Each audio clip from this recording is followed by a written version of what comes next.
Na cidade de Chipre, por volta de 300 a.C., vivia um comerciante muito rico chamado Zenão. Durante uma viagem, seu barco afundou junto com toda a sua carga.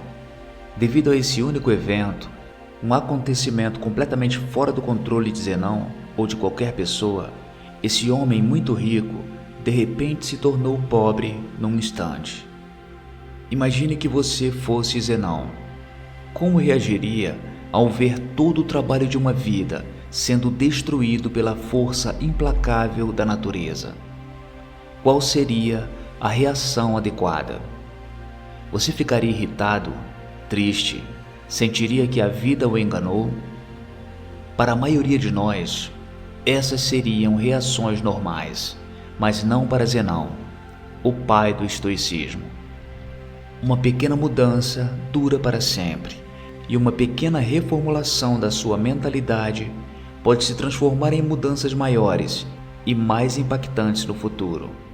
O cerne do estoicismo é a própria definição de aceitação e indiferença. Depois de ler as obras de Sócrates e outros grandes filósofos, Zenão criou e ensinou o estoicismo. Segundo Zenão, embora não tenhamos muito controle sobre o que nos acontece, temos controle sobre como isso nos afeta e devemos usar esse controle de forma eficaz.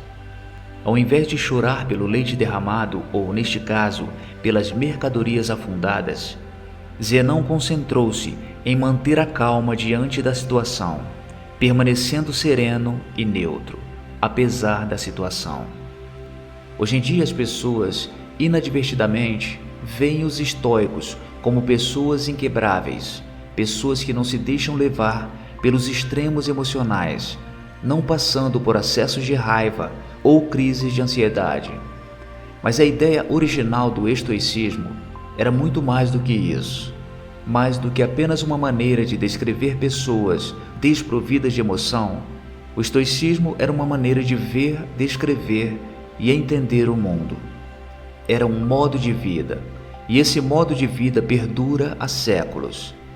A filosofia estoica pode ser aplicada às situações de hoje, da mesma forma que foi aplicada há milhares de anos, e seus benefícios são igualmente impactantes.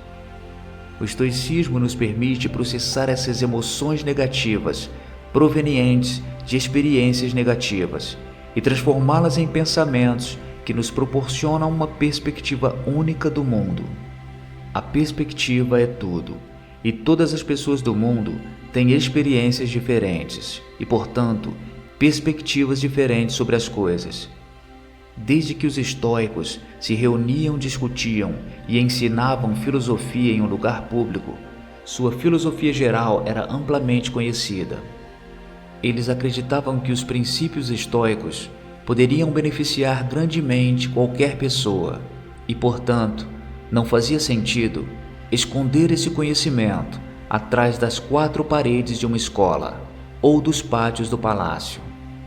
Como resultado, todos, desde escravos até o imperador, podiam aprender e se tornar estoicos, e assim o fizeram. Alguns dos estoicos mais notáveis do mundo incluem Epicteto, cujo nome significa adquirido, pois ele já foi escravo, Sêneca, que foi um estadista muito renomado, e Marco Aurélio, um imperador romano e um dos homens mais poderosos que já viveram. Os primeiros estoicos praticavam o que pregavam, evitando todas as formas de segregação e liderando a luta contra a desigualdade. Eles até mesmo inventaram a palavra cosmopolita, que literalmente significa cidadão do mundo. Quando as pessoas ouvem essa palavra agora, pensamos em cidades como Nova York, Toronto, Dubai e Londres, por causa de sua diversidade. Este era o tipo de unidade e convivência que os estoicos pregavam. Na época da fundação do estoicismo, as mulheres não tinham permissão para seguir a filosofia, mas os estoicos discordavam totalmente disso. Musônio Rufo, o professor de Epicteto, disse uma vez: "Não são apenas os homens que possuem ânimo e inclinação natural para a virtude, mas as mulheres também. As mulheres se agradam, tanto quanto os homens, das ações nobres e justas, e rejeitam o oposto de tais ações. Sendo assim, por que é apropriado para os homens buscarem e examinarem como podem viver bem, isto é, praticar a filosofia, mas não para as mulheres? Mesmo em uma época em que isso não era popular, as mulheres eram livres para aprender sobre o estoicismo e se tornarem estoicas. Então, por que tantas pessoas adotam o estoicismo como um modo de vida? Em um mundo cheio de reviravoltas inesperadas, nossas emoções podem tender a atrapalhar as coisas. Na realidade, não ficamos tristes apenas porque coisas ruins nos acontecem, mas sim porque coisas ruins e inesperadas nos acontecem. A chuva é algo bom. Ela ajuda a regar nossas plantas, fornece água para o gado e mantém a temperatura fresca e úmida. Mas a verdade é que, quando aquela nuvem escura te pega, desprevenido na rua sem guarda-chuva, nunca é uma boa experiência. Então, por que não começamos a chorar assim que começa a chover? É porque, embora a situação seja ruim, aprendemos a esperar pela chuva. É algo inevitável, não podemos controlar o clima.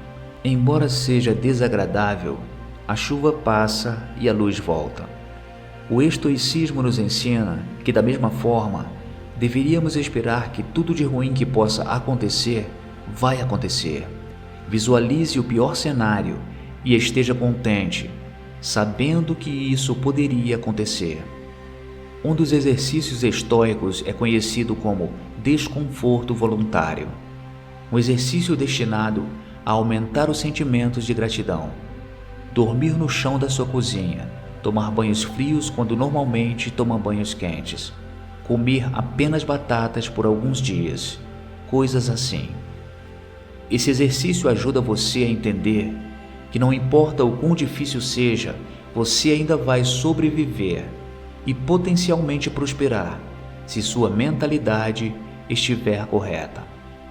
Ao ser capaz de suportar essas situações desconfortáveis, preparamos indiretamente nossa mente para futuras adversidades. No estado atual do mundo, onde anúncios são constantemente empurrados goela abaixo, somos levados a acreditar que, se não tivermos a próxima melhor coisa, parecer de certa maneira ou ganhar uma certa quantidade de dinheiro, nunca seremos felizes. Essa mensagem é importante agora mais do que nunca. Entramos no mundo sem saber muito de nada. Crescemos sendo ensinados em casa, na escola e observando o mundo por nós mesmos. A questão é: precisamos internalizar todo esse conhecimento? Se fizermos isso, podemos estar inconscientemente estabelecendo expectativas irreais para nossas vidas, o que no final nos deixará desapontados e insatisfeitos. Esse não é um bom jeito de viver. Em vez disso, deveríamos nos concentrar em melhorar a nós mesmos, para nós mesmos. Deveríamos fazer as coisas por nós mesmos e apenas por essa razão. Anexar qualquer esperança externa ou apego secundário às ações que tomamos quase sempre leva à decepção. Na maioria das vezes, acabamos tentando preencher esse vazio com coisas externas. Gastar todo o seu dinheiro em um carro chique, uma casa ou até começar uma família. Às vezes fazemos todas essas coisas pelo valor externo delas e não pelo valor interno. No entanto, o estoicismo ensina que, se abordarmos a vida dessa maneira, estamos colocando nossa felicidade nas mãos de forças externas, forças que podem sempre falhar.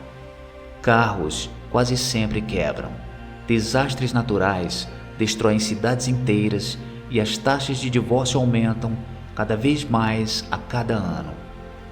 Mas até as coisas gratuitas na vida têm um custo, o custo do espaço, tanto físico quanto mental.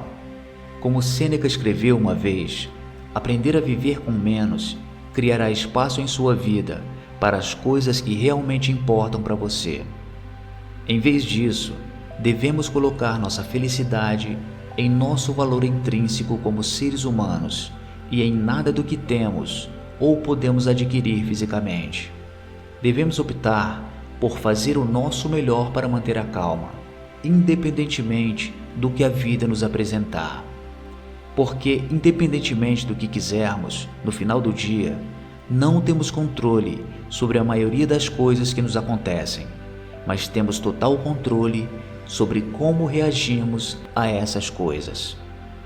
Isso é a dicotomia do controle, o princípio mais importante da filosofia estoica.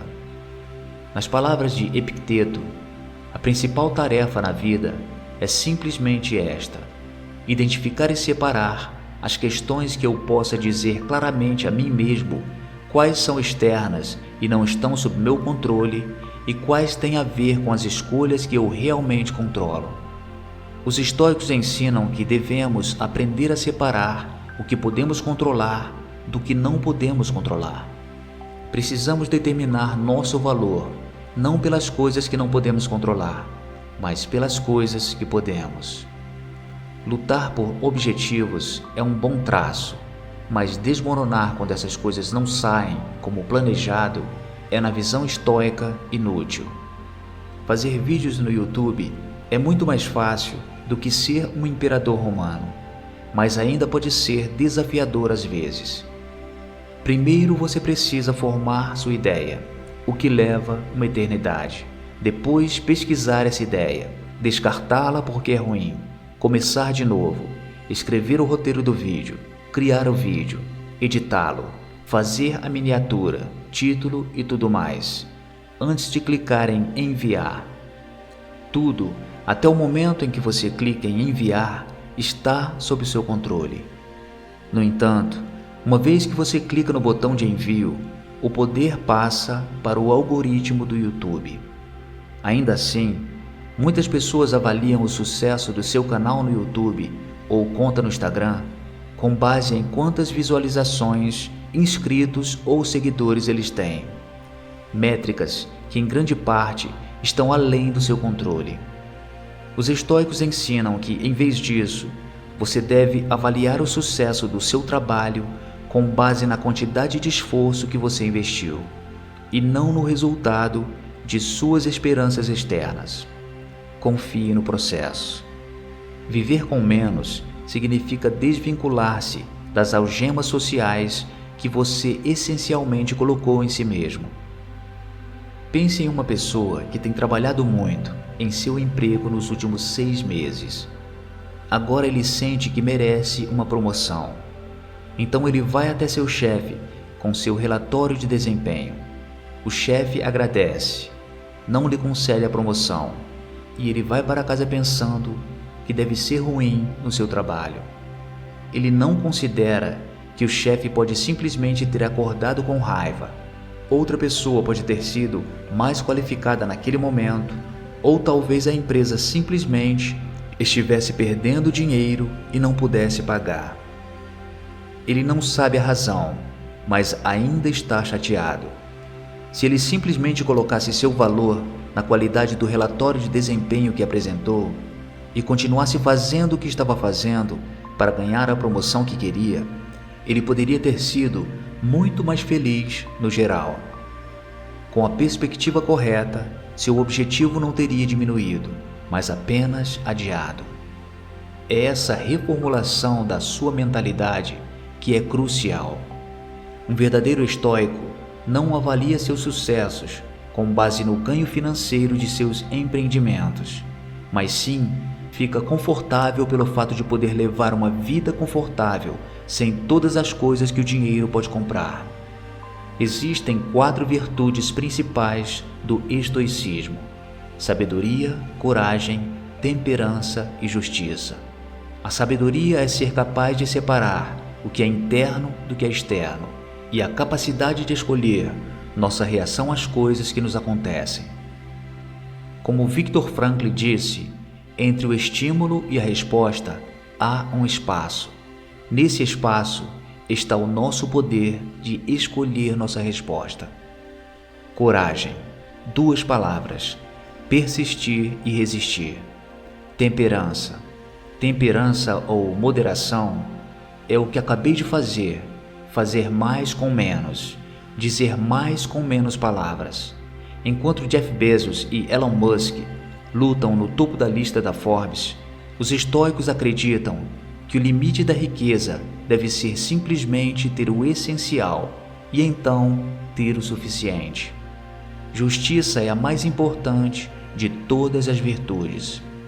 Ela instrui que ninguém deve causar mal ao outro, porque todos nascemos uns para os outros, para fazer o bem uns aos outros e não a nós mesmos. Nelson Mandela foi um dos líderes africanos mais famosos do mundo.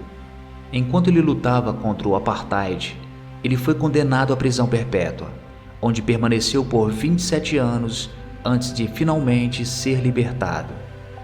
Quando foi libertado da prisão, ele foi eleito presidente da África do Sul, e muitas pessoas pensavam que ele iria punir brutalmente todos os que tivessem algo a ver com o apartheid ou sua prisão, mas é claro que ele não o fez.